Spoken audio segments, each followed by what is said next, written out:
At 4:50 in the morning on February 21st, 1943, Brigadier General Paul Robinett stood in a shallow wadi 20 miles east of Tebessa, Tunisia, watching German panzers mass for an attack he knew would come within hours. The panzers belonged to General Field Marshal Erwin Rommel, the Desert Fox, the man who had driven British armies across North Africa for 2 years. Rommel had just spent 3 days smashing American forces through Kasserine Pass.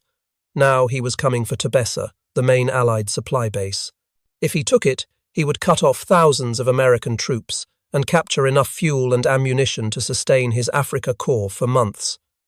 Robinett commanded Combat Command B of the 1st Armoured Division. He had 48 Sherman tanks, 31 tank destroyers, 3 infantry battalions, and 11 artillery batteries. Against him, Rommel was bringing the 10th Panzer Division, elements of the 21st Panzer, and the Italian Centauro Armoured Division. Maybe 120 tanks total, plus mechanized infantry and artillery. The numbers were close, the experience was not. Rommel had been fighting in North Africa since February 1941. His troops had won battles at Gazala, Tobruk, and dozens of smaller engagements. They knew the desert, they knew mobile warfare. They knew how to coordinate tanks, infantry and artillery into combined arms attacks that had broken British formations repeatedly. The Americans had been in combat for exactly 9 days. Most had never seen a German soldier before February 14th. Most had never been under artillery fire. Most had never watched their friends die. Rommel knew this. 3 days earlier, before the attack began, he had written in his journal that the Americans were untested, poorly led, and would break easily under pressure. His staff shared this assessment. German intelligence reports described American units as disorganized, their commanders as inexperienced, their equipment as adequate but poorly employed. The Germans expected an easy fight. They had been right for 72 hours. Now they were about to be proven wrong. The first American unit Rommel destroyed was Combat Command A of the 1st Armoured Division at Sidi on February 14th. The attack started at dawn. German armour came from 2 directions, bypassing American infantry positions on 3 isolated hills. The infantry could not support each other. They were too far apart. The Germans surrounded them, cut them off, and moved on to the American armour in the valley. Combat Command A of the 1st Armoured Division commanded tanks at Sidi Bou Zid. The unit had trained on tanks and coordinated armour tactics. The commanders knew what they were supposed to do. Spread out, use hull-down positions, coordinate with infantry and artillery.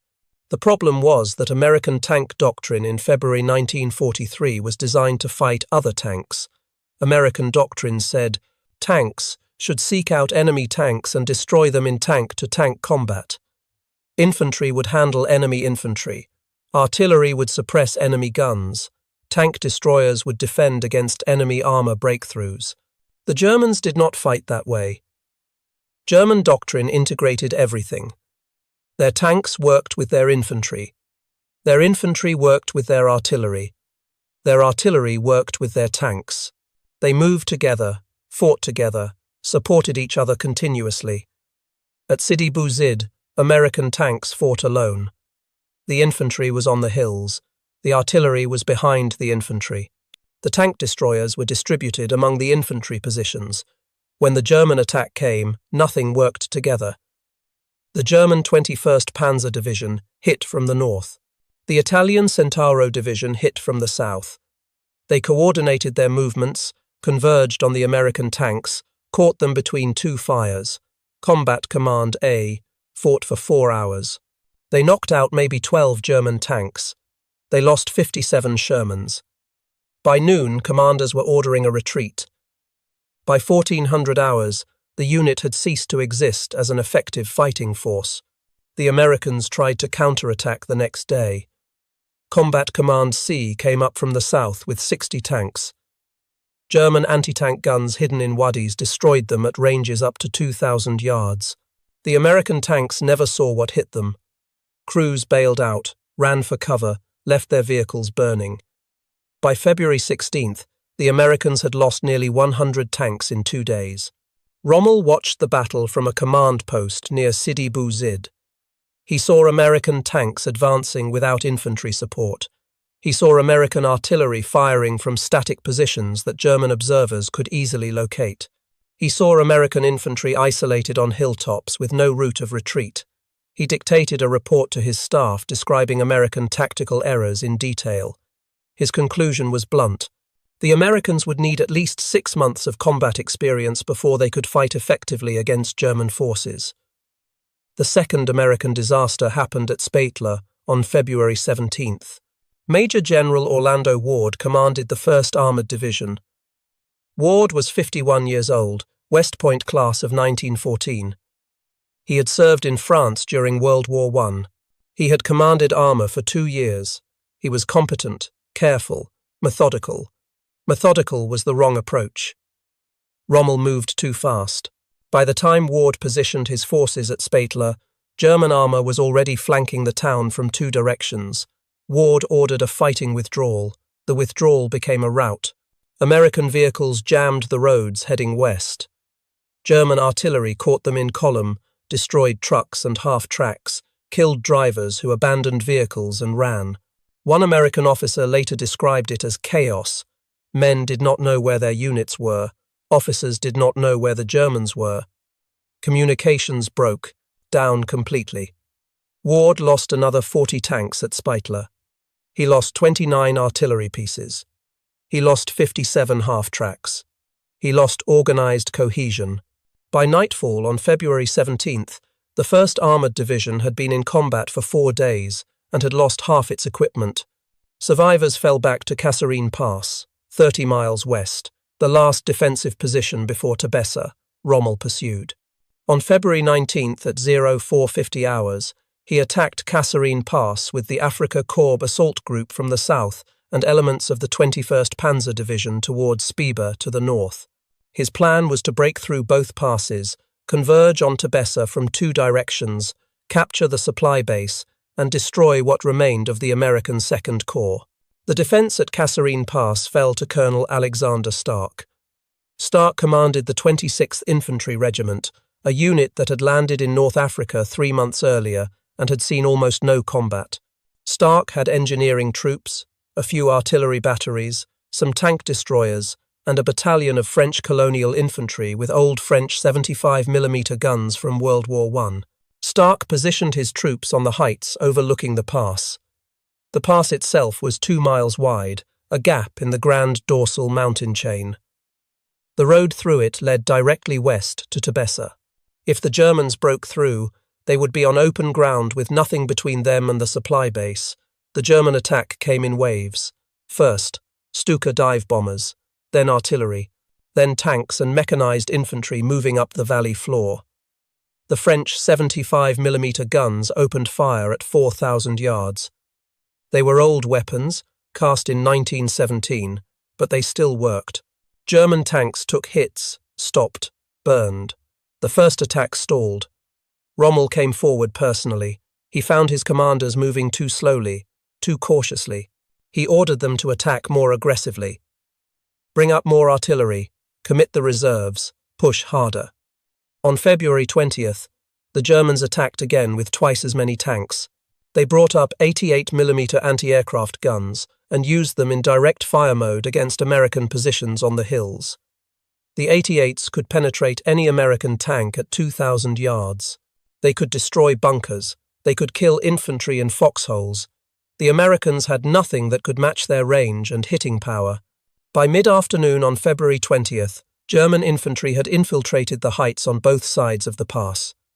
American positions became untenable. Stark ordered a withdrawal. His troops pulled back 6 miles to a secondary position near the town of Thala. The Germans controlled Kasserine Pass. The road to Tebessa was open. Rommel now faced a decision.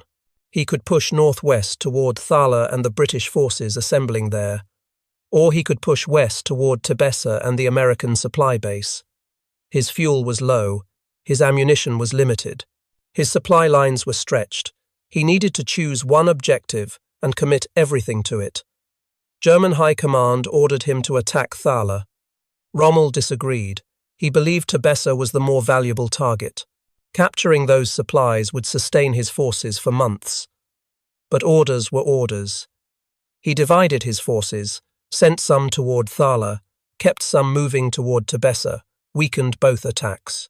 This is where Paul Robinett entered the battle.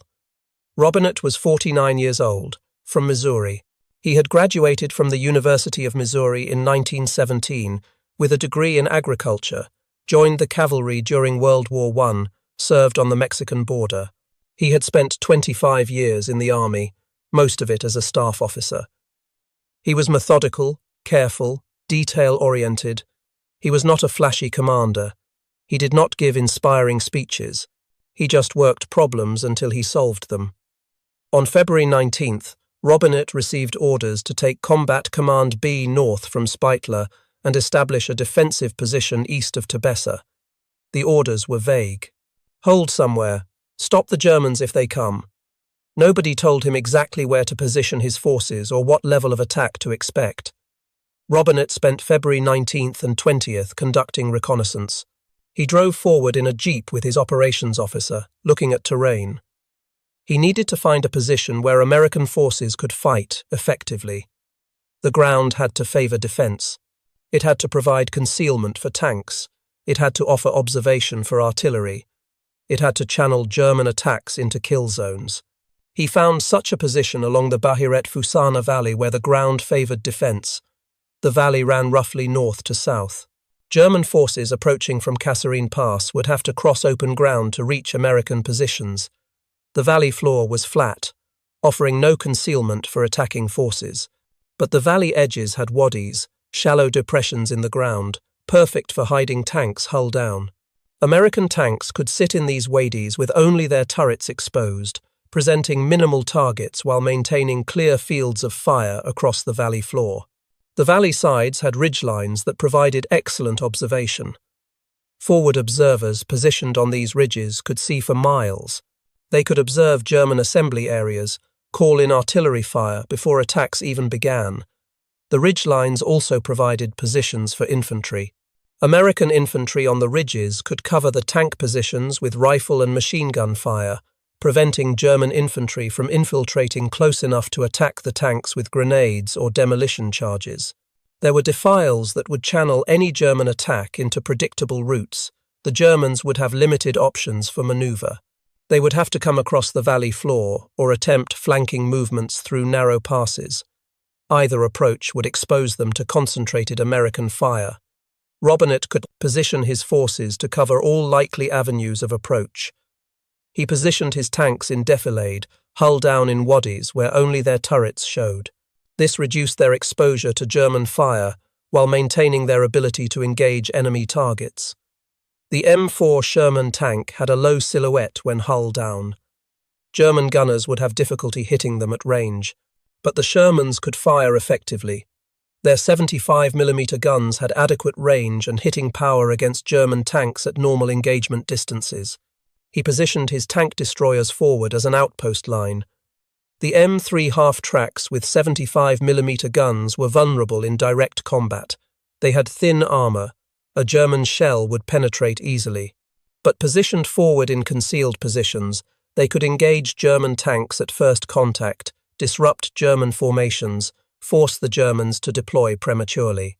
Then the tank destroyers could withdraw to secondary positions while the hidden Shermans engaged. He positioned his artillery in depth with pre-registered fire zones covering every likely avenue of approach. The artillery included 11 batteries, totaling over 60 guns. Most were 105mm howitzers, standard American divisional artillery.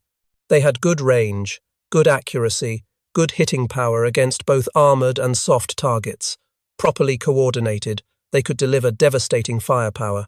Robinett worked with his artillery commander to establish pre-registered concentrations. They identified locations where German forces would likely assemble, approach routes they would probably use, positions where they might establish support weapons. Each location received a concentration number. When forward observers called for fire on a specific concentration, every battery knew exactly where to aim. The shells would arrive quickly, accurately, in volume.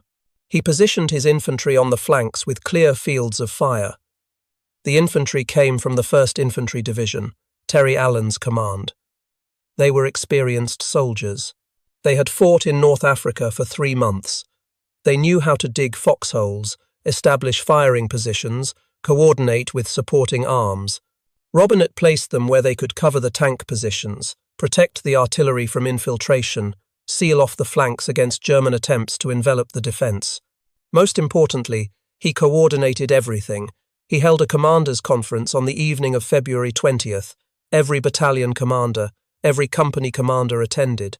He showed them a map of the defensive position. He explained how each unit fit into the overall plan. He showed the tank commanders where the tank destroyers would be. He showed the infantry commanders where the tanks would be. He showed everyone where the artillery observers would be positioned and how to call for fire. He established communication procedures. Every unit had radio contact with every other unit. If the praise, Germans attacked anywhere, everyone would know immediately. If one unit needed support, help could arrive quickly. If artillery was needed, observers could call it in within minutes. The entire defensive position functioned as a single integrated system. Robinett worked through the night of February 20th. His units were exhausted. They had been retreating for 6 days. They had watched other units get destroyed. They had low confidence.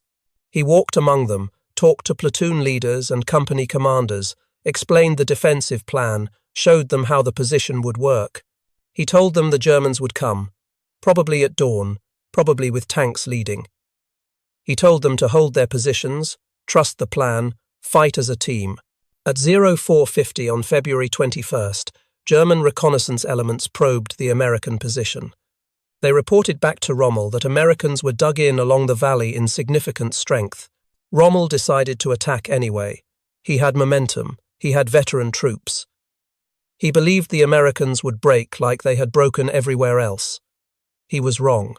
The German attack came at 1400 hours on February 21st. 40 panzers from the 10th Panzer Division advanced up the valley floor with Italian Bersaglieri infantry in trucks behind them. They expected to find disorganized Americans retreating in panic like every other engagement. Instead, they found a coordinated defensive position. American tank destroyers engaged from the forward line at 1500 yards. German tanks took hits, stopped, some burned. The panzers returned fire, knocked out several tank destroyers, kept advancing. The tank destroyers fell back to secondary positions.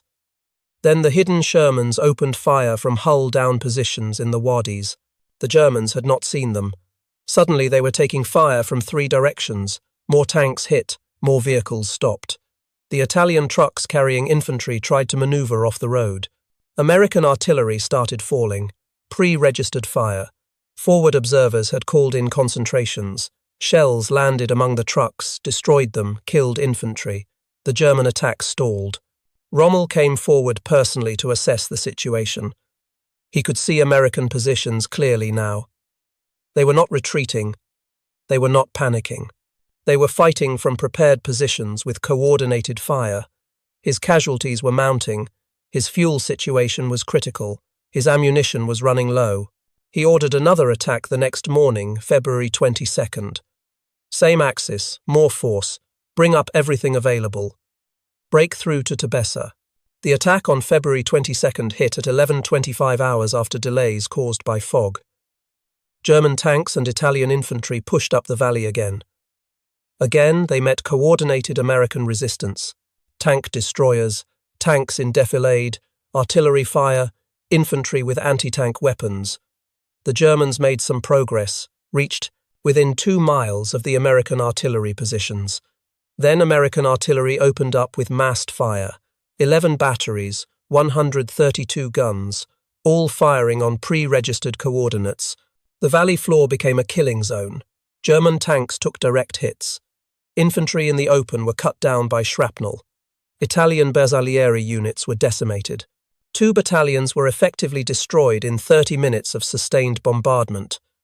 German forward momentum stopped. Rommel watched from his command post. He could see his attack falling apart. He could see casualties mounting.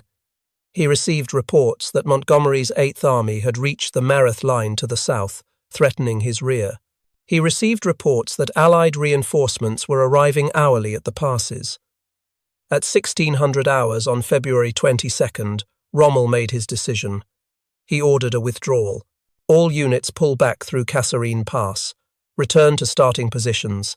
The offensive was over. The Germans withdrew through February 23rd and 24th. American and British forces reoccupied Kasserine Pass on February 25th. The battle was finished. American casualties totaled 6,600 men killed, wounded, or captured. They lost 183 tanks, 104 half-tracks, 208 artillery pieces, 512 vehicles. It was the worst American defeat in North Africa. But it was not the defeat Rommel expected. In his journal after the battle, he wrote something that surprised his staff. The tactical conduct of the American defense had been first class. The Americans had recovered quickly after the first shock and had succeeded in damming up the German advance by grouping their reserves to defend the passes. They had positioned their artillery skillfully. They had employed combined arms effectively once they established proper defensive positions. This was not the assessment of an easy enemy. This was respect. What Rommel saw at the end of Kasserine Pass changed his opinion of American forces fundamentally. The early battles at Sidi and Sbeitla had shown him poorly coordinated American attacks and disorganized withdrawals. But the defensive stand east of Tebessa, the artillery fire on February 21st and 22nd, the coordinated combined arms defense, that showed him something different. That showed him Americans could learn fast. That showed him Americans could adapt. That showed him Americans properly led and properly positioned could fight. Other German commanders missed this. They saw the first 3 days, the chaos, the retreats, the captured equipment. They concluded Americans were weak. That conclusion would cost them dearly later. Field Marshal Erwin Rommel, Rommel's superior, believed the Kasserine victory proved German forces could defeat Americans easily. He advocated for continued offensive operations in Tunisia. Most German staff officers agreed with Kasserine. They looked at the statistics. Over 6,000 American casualties, nearly 200 tanks destroyed, thousands of prisoners captured. They saw overwhelming German victory. Rommel saw the whole battle. He saw the first 3 days. He also saw the last 2. He saw how quickly Americans stabilized. He saw how effectively they used artillery once they established proper fire direction. He saw how well they fought from prepared positions with clear fields of fire and coordinated support. Most importantly, he saw the speed of adaptation. From chaos at Sidi on February 14th to effective defense at Tebessa on February 21st, 7 days. That speed of learning was unprecedented in Rommel's experience. The British had taken months to adapt after early defeats in North Africa. The French had never adapted after their defeat in 1940. The Italians had struggled with adaptation throughout the war, but the Americans had learned critical lessons in 1 week of combat. That worried Rommel more than any tactical victory could satisfy him. Rommel saw the whole battle. He saw the first 3 days. He also saw the last 2. He saw how quickly Americans stabilized. He saw how effectively they used artillery once they established proper fire direction. He saw how well they fought from prepared positions with clear fields of fire and coordinated support. He wrote a second assessment 2 weeks after the battle. In it, he warned German High Command not to underestimate American forces. Americans had superior equipment, superior logistics, superior numbers. What they lacked was experience. But they were gaining experience rapidly. Each battle taught them lessons. They adapted faster than British forces had. Within a few months, Rommel predicted, American forces would be formidable opponents. German High Command ignored this assessment. Hitler and his staff believed the early Kasserine reports. Americans were weak, poorly led, would collapse under pressure. This belief shaped German strategy for the rest of the North African campaign. It also shaped German expectations for future campaigns in Sicily and Italy. The belief was wrong. Rommel knew it was wrong. He had seen the evidence. The battle had taught the Americans critical lessons. First lesson, combined arms coordination. American forces learned that tanks, infantry, and artillery had to work together continuously. Splitting them into separate task forces weakened everyone. Tanks without infantry support were vulnerable to infiltration. Infantry without tank support lacked mobile firepower. Artillery without forward observers could not respond to changing tactical situations. Everything had to work as an integrated system. Second lesson: proper positioning. Defensive positions needed mutual support, clear fields of fire, routes of withdrawal. Isolated positions got surrounded and destroyed. The infantry battalions on the hills at Sidi had been too far apart to support each other. German armour had bypassed them, cut them off, left them irrelevant to the battle. Proper positioning meant units close enough to provide covering fire, with overlapping fields of observation, able to reinforce each other quickly. Third lesson: artillery effectiveness. American artillery, properly coordinated with forward observers and pre-registered fire, was devastating. It could stop German attacks cold. At Tebessa, American artillery had fired over 9,000 rounds on February 21st and 22nd. That weight of fire had destroyed German tank formations, disrupted infantry attacks, forced Rommel to withdraw. The artillery had proven to be the most effective weapon system Americans possessed, but it required proper coordination. Forward observers needed to be positioned where they could see. Fire direction centers needed accurate maps and communication with observers. Artillery batteries needed to be positioned with good fields of fire and protected from counterfire. Fourth lesson: leadership matters. The early disasters at Sidi and Sbeitla happened under confused command structures. Fredendall had split the 1st Armoured Division into multiple combat commands, given them separate missions, failed to coordinate their actions. The successful defence east of Tebessa happened under clear command with officers who understood their sectors and could coordinate their units. Robinett had unified command of Combat Command B. He knew every unit under his control. He knew the terrain. He knew his mission. That clarity enabled effective action. Fifth lesson: preparation beats improvisation. The early American responses were improvised, hasty, poorly thought through. Units were committed piecemeal without reconnaissance or coordination. The later responses were deliberate, carefully planned, rehearsed. Robinett had spent 2 days positioning his forces at Tebessa. He had studied the ground. He had positioned every unit deliberately. He had rehearsed fire missions with his artillery. That preparation made the difference between defeat and victory. American commanders took these lessons seriously. Major General Lloyd Fredendall, who commanded 2nd Corps during Kasserine, was relieved on March 6th. Major General George Patton replaced him. Patton immediately instituted aggressive training and rigid discipline. He required all officers to know their units, know their sectors, know their support relationships. He required units to practice combined arms coordination daily. Patton's first action was to establish accountability. He inspected every unit in 2nd Corps personally.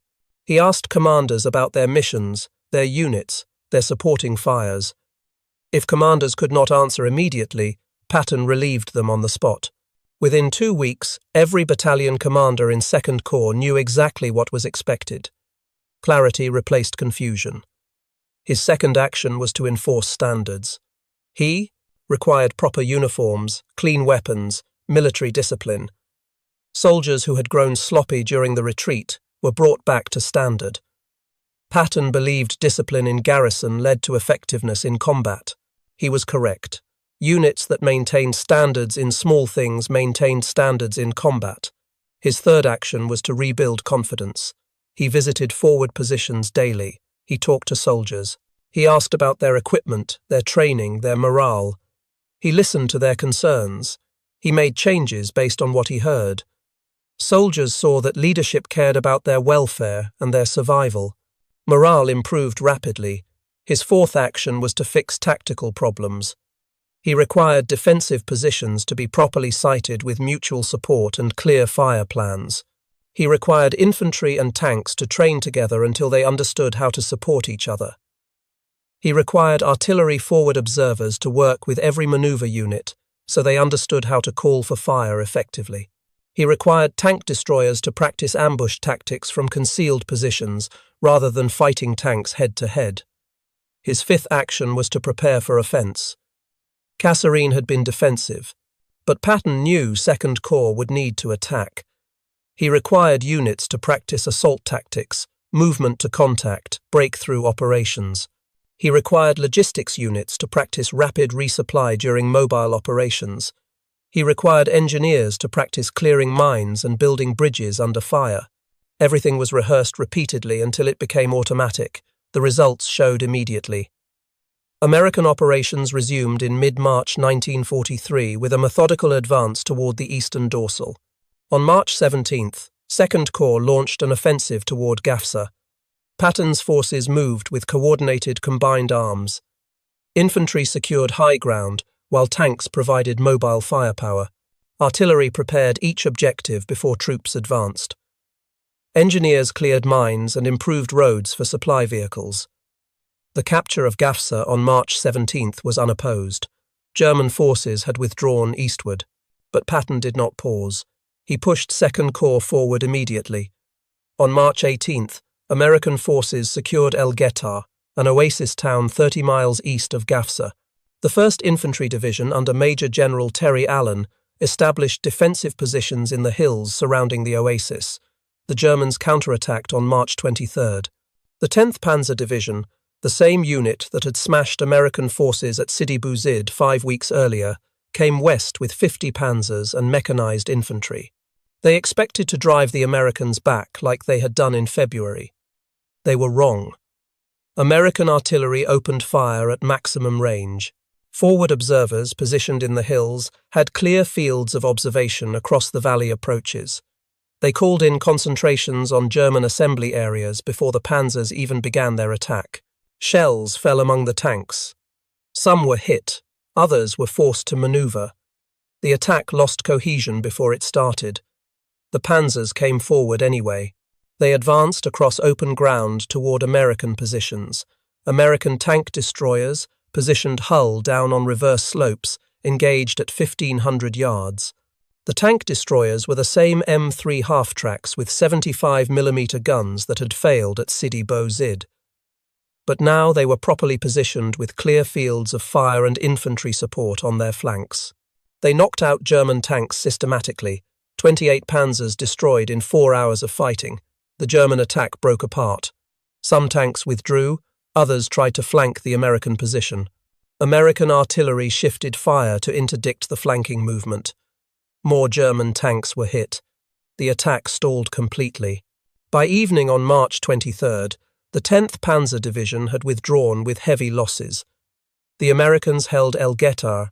This was the first time American forces had decisively defeated a German armoured counterattack. The difference from Sidi Bouzid was stark. Same German division, same American equipment, but completely different outcome. The change was leadership, training, and preparation. Patton had spent 4 weeks rebuilding Second Corps. The results were visible on the battlefield. The Germans attacked Guettar again over the following week. Each attack failed. American defensive positions were too strong. American artillery was too effective. American infantry and armour worked together too well. By early April, German forces in southern Tunisia were retreating eastward toward their final defensive lines. Rommel did not command at Guettar. He had been evacuated to Germany on March 9th for medical treatment. But he heard the reports. American artillery devastated German armour. American defensive positions were properly coordinated. American forces held against everything the Germans threw at them. This was exactly what he had predicted. The Americans in March 1943 were not the same Americans from February. They had learned. They had adapted. They had taken the lessons from Kasserine and applied them systematically. Patton had rebuilt Second Corps into an effective fighting force in 30 days. Rommel understood this faster than any other German commander. He understood it because he had seen the transition happen in real time during the Kasserine battle. He had seen Americans break at Sidi Bouzid, panic at Sbeitla, then stabilize and fight effectively east of Tebessa. The difference was not in the soldiers, it was in the leadership and the preparation. American soldiers, properly led and properly positioned, fought as well as anyone. This understanding shaped Rommel's later assessments of Allied capabilities. When he returned to Europe and took command of Army Group B in France in late 1943, he repeatedly warned Hitler that Allied forces, particularly American forces, should not be underestimated. He argued that Germany's only chance in Normandy was to defeat the invasion at the beaches before Allied forces could build up strength inland. Once established, properly supplied Allied forces with their superior equipment and artillery would be impossible to dislodge. Rommel's strategic assessment was based on mathematics and logistics, not mystical beliefs about German superiority. He calculated that Allied industrial production outweighed German production by factors of 5-to-1 or 10-to-1 depending on the weapon system. American factories were producing tanks, aircraft, and artillery at rates German factories could never match. American logistics were bringing those weapons across the Atlantic Ocean despite German submarines. American training systems were producing competent soldiers faster than German casualties could be replaced. The combination was insurmountable. German tactical superiority could win battles. It could not win the war. The only German hope was to prevent Allied forces from establishing themselves in Europe. Once established with their full logistical support, they would grind Germany down through sheer weight of material. Rommel had seen this process beginning at Kasserine. American forces had poor tactics in February, but they had excellent equipment, excellent logistics, and they learned fast. By March, they had improved tactics. By May, they were winning consistently. That trajectory would continue. Hitler ignored these warnings. Most German generals ignored these warnings. They believed the myth of German tactical superiority. They believed Allied forces, particularly American forces, were soft, inexperienced, poorly led. They pointed to Kasserine as evidence. They remembered the American tanks burning at Sidi. They remembered American prisoners being marched through Tunisian villages. They remembered the chaos of the American retreat. They forgot the last 2 days of the battle. Rommel pointed to Kasserine as evidence of the opposite.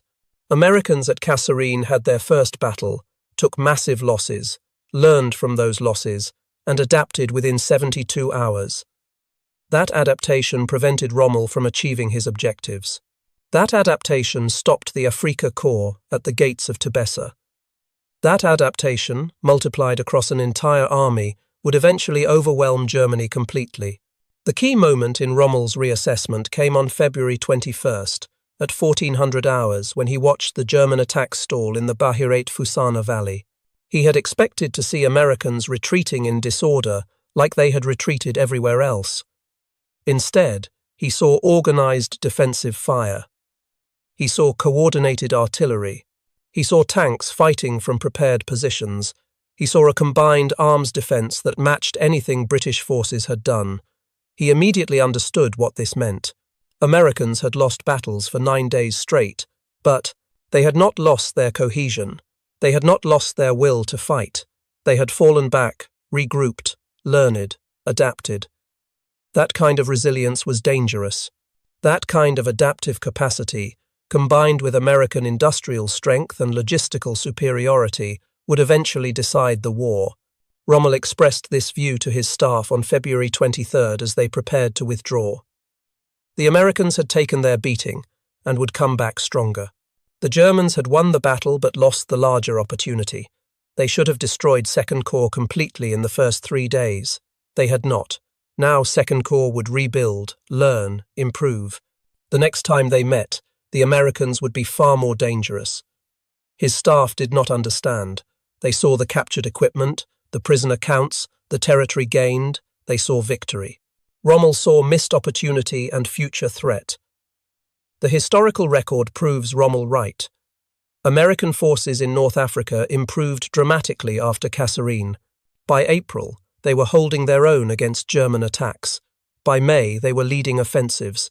By May 13th, when Axis forces in Tunisia surrendered, American forces had evolved into competent, effective combat units. The same pattern repeated in Sicily in July 1943. Initial American difficulties, rapid adaptation, eventual success. Again in Italy in September 1943, initial setbacks, quick learning, steady advance. By June 1944, when Allied forces landed in Normandy, American units were among the most effective forces in the European theatre. Rommel never fought Americans again after Kasserine. He left North Africa in March, spent time in Italy, then moved to France to prepare defences against the expected invasion. But his experience at Kasserine informed his strategic thinking for the rest of the war. He knew what Allied forces, properly equipped and properly led, could accomplish. He knew Germany's only chance was to prevent them from establishing a foothold. Once established, they would be unstoppable. On June 6, 1944, Allied forces landed at Normandy. Rommel was not at his headquarters. He was in Germany celebrating his wife's birthday. By the time he returned on June 7th, Allied forces had established their beachhead. By June 10th, they had landed over 300,000 troops and were pushing inland. Rommel immediately recognized the situation. The Allies were established. They would build up strength. Germany could not stop them. The war was lost. He was injured on July 17th when Allied aircraft strafed his staff car. He was recovering when he was implicated in the July 20th plot to assassinate Hitler. Given the choice between a trial and suicide, he chose suicide on October 14th, 1944. He was 52 years old. His assessment of American forces, written after Kasserine and refined over the following year, remained in German military archives. Historians found it decades later. It stands as one of the most accurate early evaluations of American military potential in World War II. Paul Robinett survived the war. His defensive stand east of Tebessa on February 21st was officially credited with stopping the German advance and saving Tebessa. He was wounded on May 5, 1943, when German artillery hit his jeep. His left leg was severely damaged. He was evacuated to the United States and retired from combat operations. He later commanded the Armoured School at Fort Knox until the end of the war. Robinett never received widespread recognition for his role at Kasserine. The battle was remembered as an American defeat. The early disasters at Sidi and Sbeitla dominated the historical narrative. The successful defensive stand that stopped Rommel was overshadowed by the earlier losses, but Robinett knew what he had accomplished. His careful preparation, his coordination of combined arms, his deliberate defensive positioning, these had stopped the Desert Fox at the moment when German victory seemed inevitable. He had shown that Americans, properly led and properly prepared, could defeat German forces on equal terms. George Patton knew it too. When he took command of 2nd Corps in March, he met with Robinett and asked for detailed debriefs on the defensive actions east of Tebessa. Patton used those lessons to rebuild 2nd Corps. Everything Robinett had done, the combined arms coordination, the artillery preparation, the defensive positioning, Patton made standard practice across the entire Corps. By May 1943, 2nd Corps was a different force. They advanced across Tunisia, fought through German defensive lines, captured thousands of prisoners. On May 7th, they entered Bizerte. On May 13th, all Axis forces in North Africa surrendered. Total prisoners captured, 275,000 German and Italian soldiers, more than were captured at Stalingrad. The transformation took 12 weeks. From the disaster at Kasserine in mid-February to total victory in mid-May, 12 weeks of learning, adapting, training, fighting. 12 weeks that proved Rommel's assessment correct. American forces were not inferior to German forces. They were inexperienced. Experience could be gained. Lessons could be learned. Mistakes could be corrected. The speed of that learning process determined outcomes. At Kasserine, Americans learned in 72 hours. At Sidi and Sbeitla, they fought poorly. East of Tebessa, they fought well. That transition, compressed into 3 days of combat, showed what American forces were capable of when properly led. Rommel saw this. Most German commanders did not. That difference in perception shaped how different commanders approached the war. Rommel advocated for realistic assessments and defensive strategies based on Germany's deteriorating strategic position. Other commanders advocated for offensive operations based on assumed German superiority. The offensive approach failed repeatedly. In Tunisia, in Sicily, in Italy, in France, German forces attacking well-prepared Allied positions suffered heavy casualties and gained little. The defensive approach worked better but could not change the strategic situation. Germany lacked the resources to defeat the combined Allied forces regardless of tactics. By early 1944, Rommel had concluded the war was unwinnable. His experience at Kasserine had taught him that Allied forces, once established and properly supplied, could not be defeated by tactical superiority alone. Germany needed a political settlement. Germany would not get a political settlement, therefore Germany would lose. He was correct. But his correctness changed nothing. Germany fought on until May 1945. Millions more died. Cities were destroyed. Europe was devastated. All of it might have been prevented with realistic assessments in 1943. Kasserine Pass was one of those moments where reality became visible. The early battles showed American weaknesses. The later battles showed American strengths. Rommel saw both. He understood what the combination meant. He tried to warn his superiors. They did not listen. That is how military failure happens, not through lack of courage or skill, but through false assessment and wishful thinking. German commanders in 1943 wanted to believe Allied forces were weak. Some evidence supported that belief. The disaster at Sidi, the chaos at Sbeitla, the early breakthrough at Kasserine Pass, but other evidence contradicted it. The defensive stand east of Tebessa, the artillery fire that stopped German attacks, the rapid American adaptation. Rommel weighed all the evidence. He concluded the contradictory evidence was more important than the supporting evidence. Americans could learn. Americans could adapt. Therefore, Americans would eventually win. That conclusion was unpopular. It was also accurate. The Battle of Kasserine Pass ended 79 years ago. Historians still debate its significance. Some emphasize the American defeat, the casualties, the captured equipment. Others emphasize the lessons learned, the rapid adaptation, the successful defensive actions that stopped Rommel short of his objectives.